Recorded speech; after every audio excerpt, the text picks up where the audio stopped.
World of Warfare presents Woodrow Wilson Hallucinates at the Paris Peace Conference.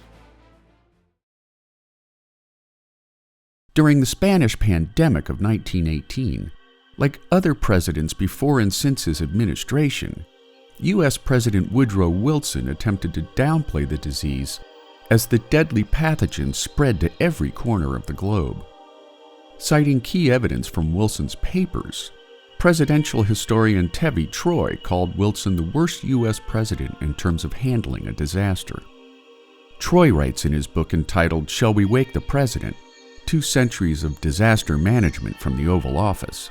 The federal response to the influenza outbreak in 1918 can best be described as neglectful.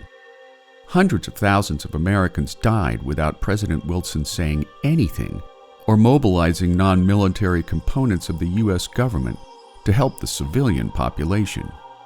In April of 1919, while sailing to the Big Four peace talks in Paris, Wilson and many of his staff contracted Spanish flu, including Wilson's daughter Margaret, several members of his Secret Service detachment, Wilson's stenographer, and his chief usher.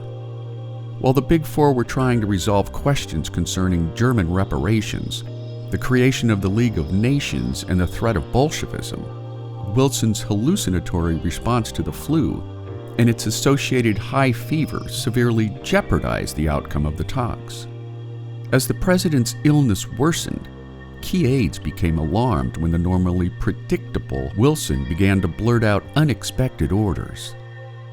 On one occasion, the president created a scene over pieces of furniture that had suddenly disappeared in his suite room, even though nothing about the furnishings had been moved.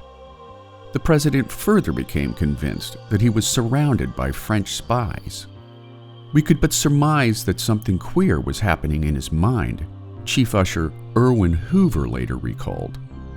One thing was certain, Hoover goes on, Wilson was never the same after his little spell of sickness. Wilson's shift in mentation would forever impact the outcome of the Paris Peace Conference and ultimately the Treaty of Versailles.